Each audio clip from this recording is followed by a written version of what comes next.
What is up, Trailblazers? So, probably the most ridiculous intro to a Honkai video I've made so far on this small channel of mine, but I was out in a club on Saturday, and one of my friend's sisters was telling me that she plays Honkai and Genshin, and we were talking about how she's pulled Sea Lane Silverwolf, but I've pulled for Jingyuan and Watcher, and we were saying it's like crazy because we've just been going through the motions of playing for a few months, and now we've got Blade and Kafka and Dan Hung banners like all on the horizon, and it's starting to create a bit of a resource crunch. And we were saying like some optimization strategies would be good just to kind of take stock of where our accounts are. That's exactly what today's video is. We are doing five tips to optimize in your account. These tips are very beginner friendly and serve as a bit of a self-moderation check for any EQ level. As always, if you do like the content, please feel free to like or comment or subscribe. It's always very much appreciated if you feel like it. If not, well, that's your prerogative and I can't really argue with that. Anyway, tip number 1, Snowball character resource priorities. So it does feel a bit elementary to start with something really obvious, but it is worth saying that it's definitely important to draw up some kind of plan of action for the characters that you want to build and how much resource you want to invest in them. Whenever you're doing anything in Honkai, you're always tasked with bringing a team of 4, or in the case of something like MOC, 2 separate teams of 4 different characters. And these should be a variety of carries, sub-DPSs, tech characters, and supports like tank and healers. It can be very easy to fall in this trap of trying to max out a level 80 with maximum traces and a maximum level light cone for something like your favorite characters. So in my case, that's what I did for Jingyuan. And then you have a supporting 4-star roster of level 60 characters with like no relics, just like lagging behind, and it really does impact your overall efficacy of the team itself. And I cannot stress enough how annoying it was for myself just in the first few weeks of the game when I would have to keep starting a lot of memory of cases because the like level 50 no relic Astor I would bring with me would just like take one single hit and then she'd go down after one shot. And I was just kind of hedging a lot of my bets on, well, I have a carry, he's really strong, he will see me through the content. Not necessarily true. As a general rule of thumb, you should pick out an initial team of 4 to 5 staple characters and focus on evening out their levels, light cones, and important traces to avoid just having this one character situation who's going to take the brunt of all your battles and have too much stress on their kit. It's good to initially take stock of a 4 to 5 characters to build up, because if you don't have this goal, you can find yourself just aimlessly throwing away your Trailblaze power and fuel at random different opportunities every day, going to a Cavern of Corrosion one day, going to a Relic Domain the other, and just not knowing why. So having a goal in place where you're only working on a specific set of characters really helps you juggle your resources more effectively. Now, if you are new to the game and you're struggling on kind of what baseline levels or baseline for traces your character should be, Kaching Mains, which is a very popular website and I've used it a lot for my Genshin playthrough, they do have a recommended plan of action for kind of benchmarking what level and light cones certain characters or certain character classes should be against kind of your equilibrium level, and I'll flick it on screen, but there should be a link in the description below to their site if you want to kind of like read a bit more into that and kind of set yourself some goals.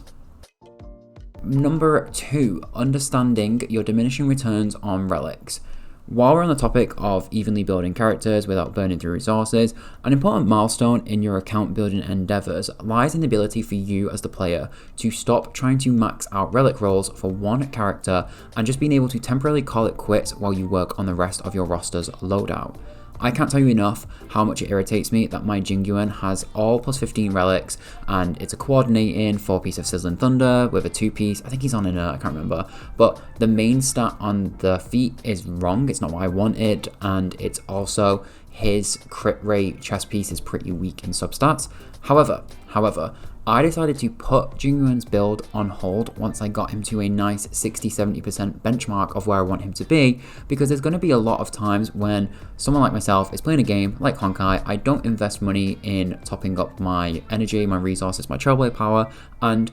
the intention of the game is for you to grind out these types of rolling elements like your stats and stuff. And so if you're investing all your time into this one character, I could still be farming relics for him since his banner and not be in any better position. I've literally been farming an attack piece on my Genshin Yoimiya for a year, maybe 2 years now, and I still don't have a decent one. And so it's definitely just worth getting your characters to a point where they're built about as much as they need to be, and that further overinvesting in trying to get the specific main stat or certain substats is just going to push you out the way too much of your overall team development goals, and so your characters, like the rest of your roster, is going to lag behind. As a side comment, to be honest, as it currently stands, a lot of my characters are also running some 2-piece sets instead of a full 4-piece, because the Musketeer and the Thief generic set that drops from like boss clearing, they do work great for substituting a lot of main stats and substats and can help me get that kind of round off 60 to 70% completion mark, so I can work on the rest of my roster and get them all decently built up with some nice relics too.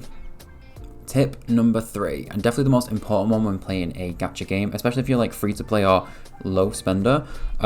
plan for your characters and light cone pulls. Like, plan ahead, because planning ahead for what characters and light cones you're going to pull is something really important for you to do as a player, because it helps you get a better shape of your account and what you need to do to progress your overall development goals and prioritize what characters will actually be used in the long run. For example, I know that Kafka is a very strong 5-star who will have great synergy on DOT teams, and I knew from day one that I was going to be pulling for Jingyuan. I just liked his design. And then what this meant for me is that from day one, I'm really sorry to Sampo, but he has been sat at level 1 indefinitely because I didn't have a specific use for him in any future teams personally, and I could invest, my initial wind damage dealer onto Dan Hung, for example. I also like Dan Hung a lot, so that just worked. And then additionally, when the game first dropped, I kind of minimally invested in Saval. I think I got to like level 50 or 60, and then I was building her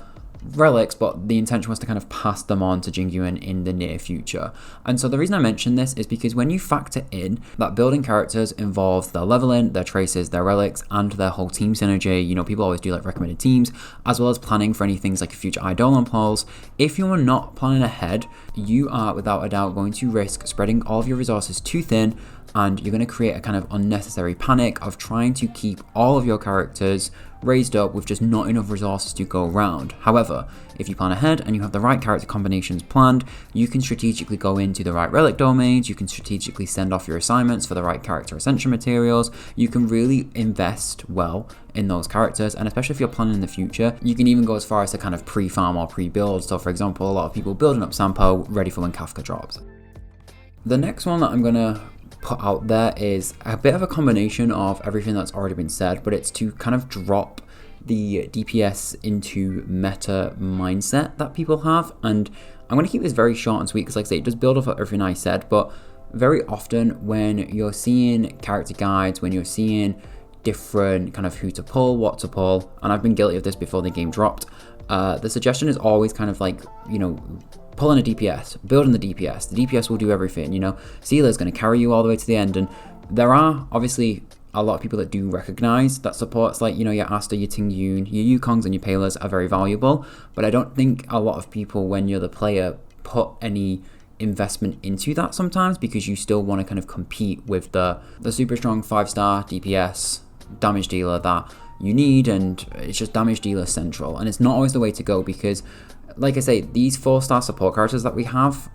they offer so much value. And what I personally do is when I'm selecting my kind of teams to level, like my 4 to 5 chosen characters, I will typically try to factor in that 5th character was going to be like a support character. So for me personally, I'm not investing right now in Pela or Yukong because I don't want to indefinitely burn through the limited credits and resources I have by leveling up all my supports. And I made an educated decision on the characters that I play or will play, what would synergize with those units, and then I decided that, for example, Asta and Tingyun would make the most amount of sense. Now, how is this different to point 1 other than the semantics of the words I'm saying? It's a very good question. Firstly, it's about taking the time to actually question your priorities and potential team comps before making large resource investments in any character at all. And point number 2,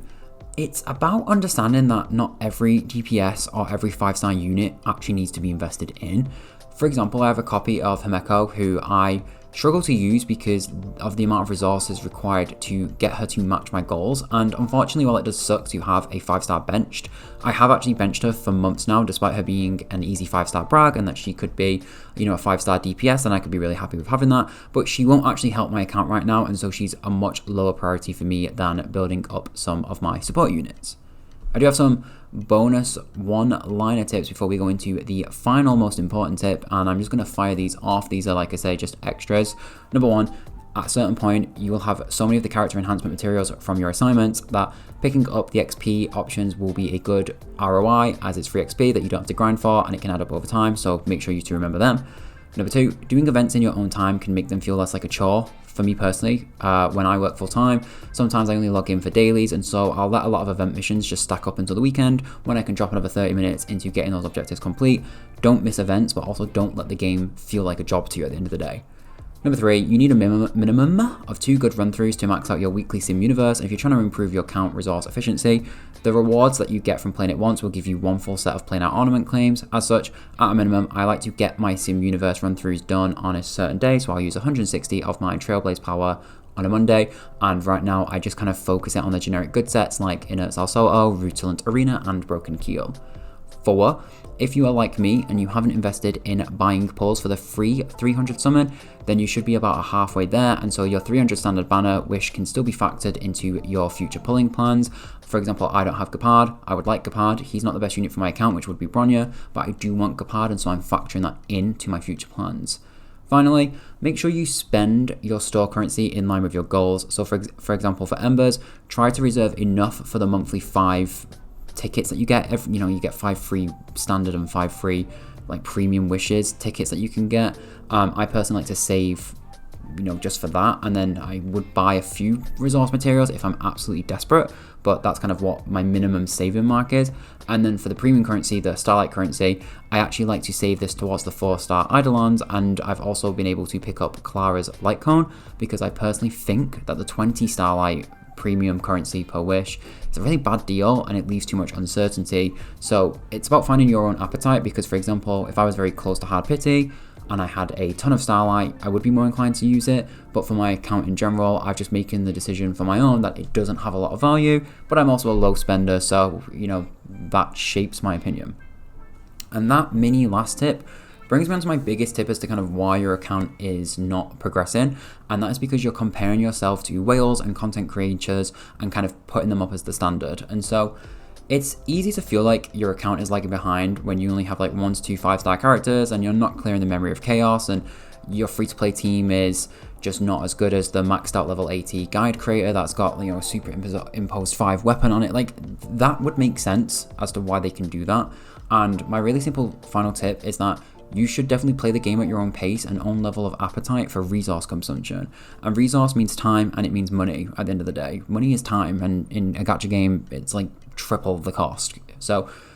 there is a danger of comparing your account to someone else's, be it your friends, be it a content creator, be it a whales, and then feeling like you're not where you should be, quote, should be, or falling into the risk of, if you give a ton of legitimacy to phrases like meta and tier lists and endgames from accounts that were level 65 in the first week that the game dropped, because it's going to shape your understanding on this kind of black and white thinking to make you really underestimate things like the true value of some 4-star characters, or why your 5-star character isn't doing as much damage, or why your characters aren't where you think they should be at the same level as you, but you're comparing it to people that have the money to be able to kind of build out their characters,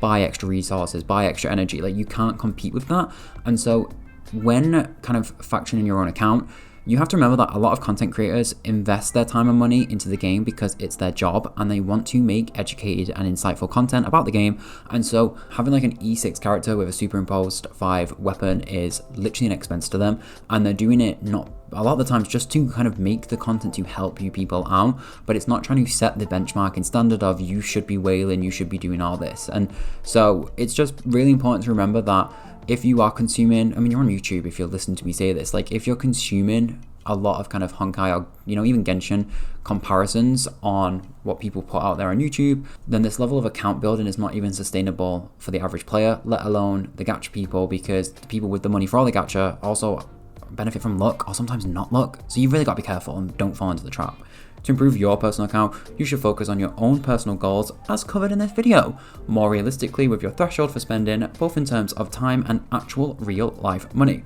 Star Rail is a single player game with next to no cooperative play built in, and as such it's very important to remember that comparing 2 accounts bears literally 0 value to your own experience. Reminding yourself, taking breaks, playing at your own pace, and prioritizing the 4-star characters we already have isn't a bad thing, and you can go for characters that you like the design of, because it's not that bad of a goal to set your progression for your Honkai account to your own standards and not the standards set for you by someone else. Cool, thanks, that's everything I had to say in the video. I hope it was helpful. Like I say, this is a very generic, like, top 5 tips.